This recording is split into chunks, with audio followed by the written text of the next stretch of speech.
Olá, queridos, graça e paz do Senhor Jesus. Hoje é o dia 27 do nosso estudo, 27º dia.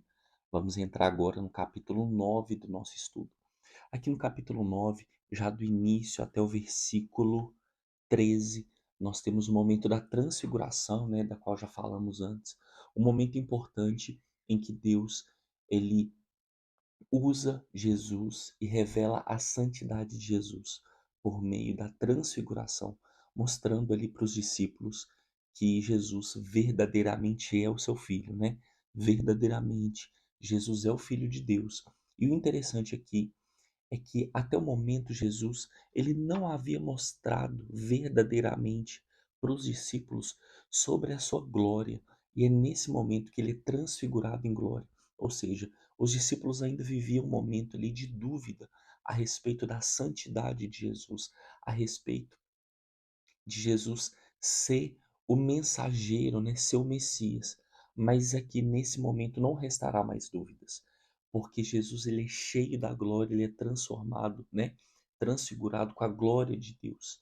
Então, nós entramos com muitos detalhes no capítulo de Mateus, a respeito desse momento nos capítulos de Mateus, né, no Evangelho de Mateus. Então, aqui o importante para nós entendermos é que Jesus ele está revelando para os discípulos que ele verdadeiramente é o Pai, que ele é Deus, cheio da glória de Deus. Logo em seguida, vem um momento aqui do versículo 14 ao versículo 29, a cura de um jovem possesso.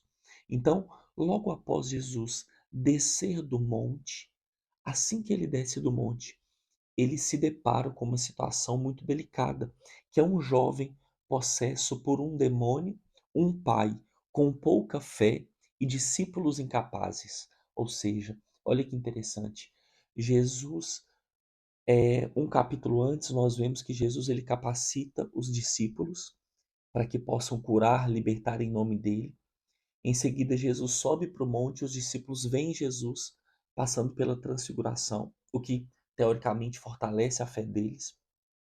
E aqui, Jesus se depara logo que desce do monte com um filho endemoniado, um rapaz endemoniado, um pai clamando aqui no versículo 24. Nós vemos que o pai ele está clamando porque ele tem pouca fé e um pai abalado, né? Sem saber o que fazer. Aqui no versículo 24 diz assim: E imediatamente o pai do menino exclamou com lágrimas, ele estava clamando, chorando, né? Prostrado diante de Deus, de Jesus. Eu creio, ajuda-me na minha falta de fé. É muito importante nós olharmos para esse texto, porque o homem, ele declara para Jesus: Eu não tenho fé suficiente para que o meu filho seja curado. Mas o Senhor não depende da minha fé. Um ponto importante aqui é que em outras situações a gente vê Jesus falando para as pessoas: a tua fé que te salvou. E aqui esse homem deixa bem claro que ele não tem fé suficiente para salvar o filho dele. Mas ainda assim Jesus age. Isso é muito interessante, que mostra para nós que Jesus ele não depende da nossa fé, mas aquilo que a gente vai viver depende da nossa fé. E o interessante é que esse homem sabe que se ele não tiver fé, o filho dele não será curado. Mas ele clama ao Senhor: me ajuda para que eu tenha fé o suficiente para viver a cura do meu filho. Então, quando eu olho para essa situação, eu ainda vejo que os discípulos aqui, eles não conseguiram curar o menino, não conseguiram expulsar o demônio daquele menino. Então, mais para frente no texto, no final, versículo 29, Jesus fala, né? Essa casta não pode sair senão por meio de oração e jejum. Ou seja, Jesus está trazendo aqui para eles que é algo mais forte. Como nós já vimos castas no Evangelho de Mateus, nós percebemos aqui que não é necessário só fé. Então Jesus começa a mostrar para os discípulos a importância de jejuar, a importância de se fortalecer, enfraquecer a tua carne e fortalecer o teu espírito para lidar com essas situações.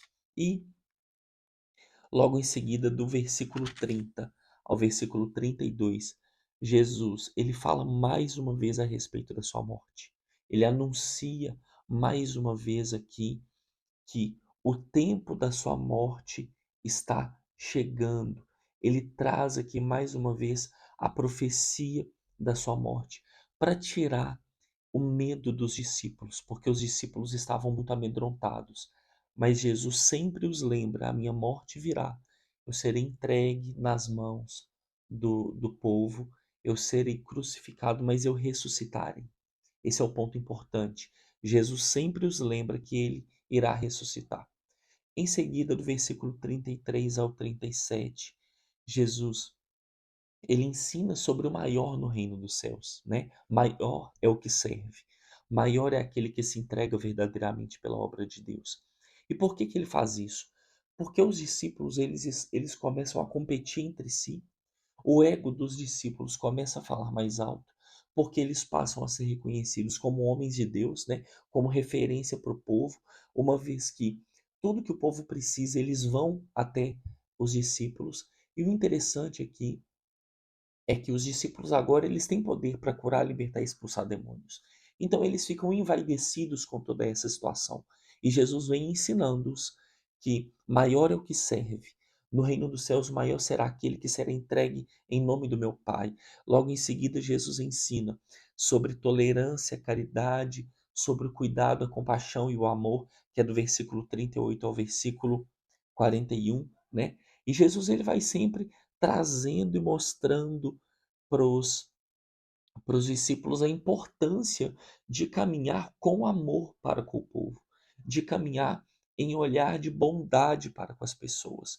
E aqui no final, os discípulos, o sal e a terra. Então Jesus ele compara os discípulos como o sal da terra, né? E aí ele fala o seguinte: porque cada um será salgado com fogo.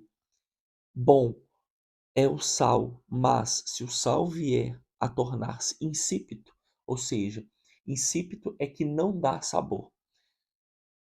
Tem sal, tem de sal em vós mesmos e paz uns com os outros. Ou seja, bom é o sal, mas se o sal vier a se tornar insípido, como lhe restaurar o sabor?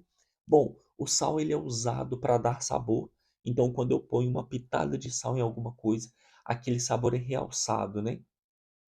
E o sal ele é usado como conservante alimentar. Naquela época nós não tínhamos geladeiras, então o sal ele é usado para conservar o alimento. E aqui o interessante é que Jesus fala assim: bom é o sal, mas se o sal vier a tornar-se insípido, como lhe restaurar? Ou seja, se o sal perde a sua função, não servirá para nada. E outro ponto é, porque cada um será salgado com fogo. Aqui são dois elementos importantes, o sal e o fogo. O fogo é um elemento de purificação. O fogo santo é o mesmo fogo da justiça de Deus. Então, é um exemplo simples: o fogo é usado para purificar o ouro. O ouro é colocado no fogo. Quando o ouro derrete, as impurezas se separam do fogo, então se separam do ouro por meio do calor. Então, o ouro ele é purificado. O que Jesus está falando aqui é que o fogo é o elemento da purificação, o fogo é a provação, é a prova. Então, quando eu passo pela provação, eu tenho meu coração testado. E o sal será salgado com fogo, será conservado com fogo, será conservado na provação. Ou seja, os discípulos, o verdadeiro crente, ele é conservado na provação, porque é a provação que testa o seu coração. Eu quero deixar essa reflexão para você. Você já percebeu que quando você pede a Deus um momento, um milagre, ele prova o seu coração antes? Tenta lembrar aí dos momentos que você precisou de cura, precisou de uma ajuda do céu muito grande. Eu tenho certeza que Deus ele testou o seu coração. Então você foi salgado com fogo. A tua fé foi provada por meio da provação, para saber se você não iria abrir mão daquilo que Deus da promessa de Deus. Eu quero que você fique aqui com essa reflexão. Então, amanhã nos encontramos no capítulo 10. Deus abençoe. Tchau, tchau.